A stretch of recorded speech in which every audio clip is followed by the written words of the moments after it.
Christos Anesti.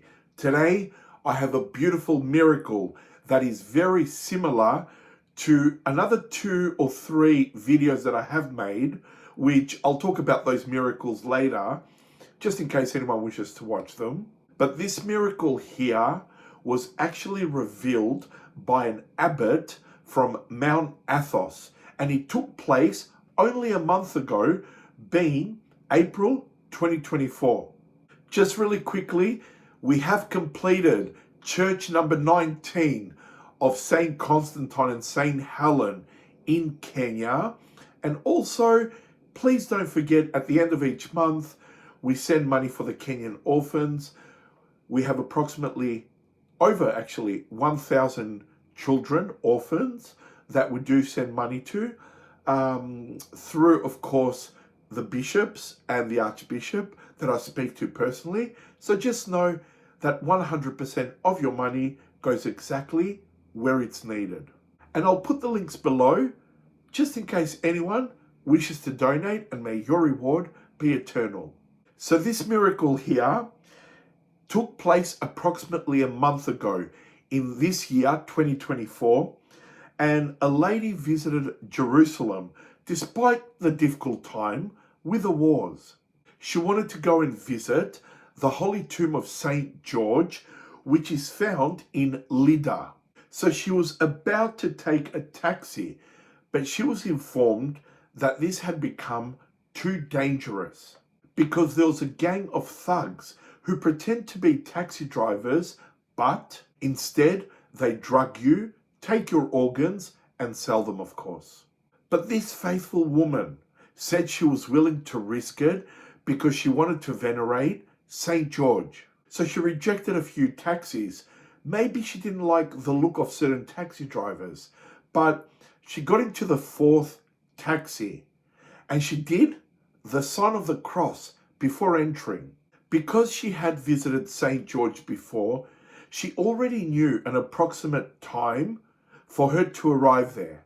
But after 25 minutes of being in this taxi, she suddenly realized that not only it was taking longer, but they were not going the direction that she remembers in the past that they took.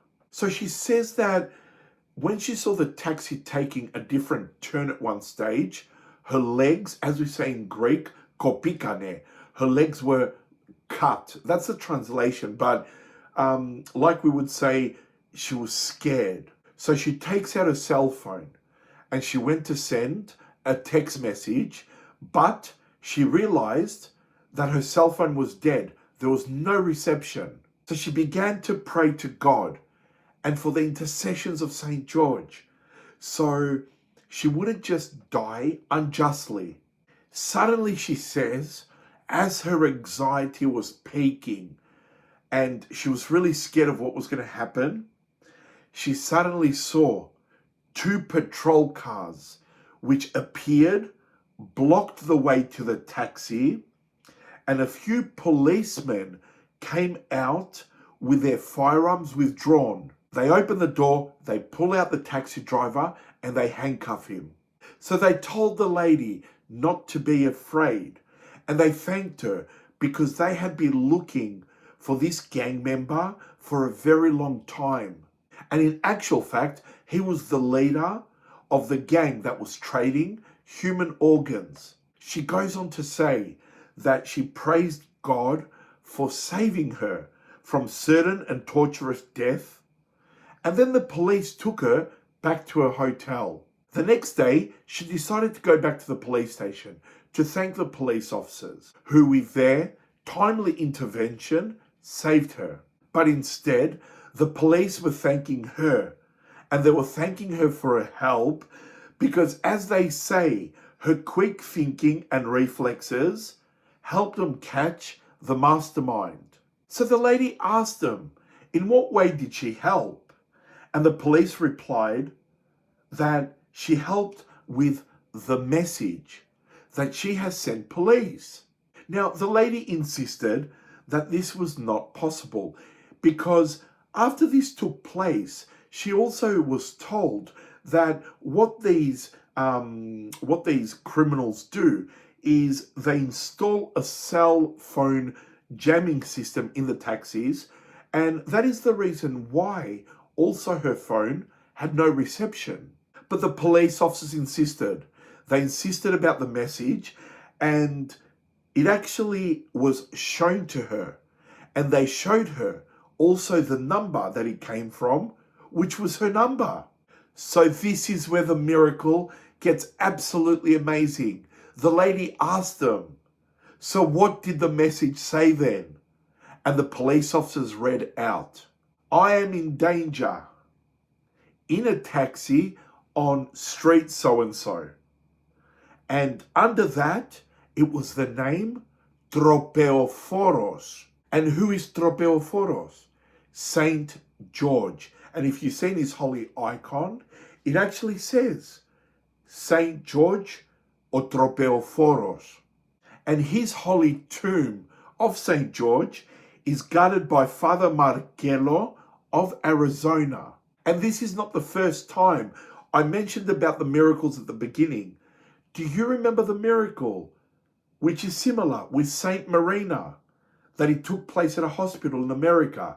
And I'll put it here and also below for anyone that wishes to watch it. Also, what about the miracle in Syria with our Holy Mother, our Panagia, our Theotokos? And what took place with the Muslim man in the taxi?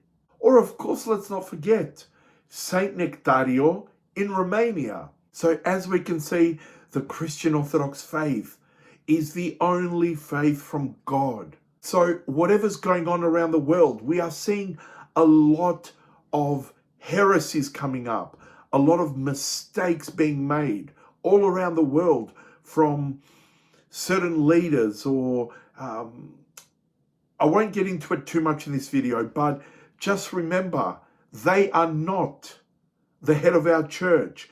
The head of our church is our Lord Jesus Christ. Let's concentrate on our Lord, on our Holy Confession, on taking Holy Communion, praying.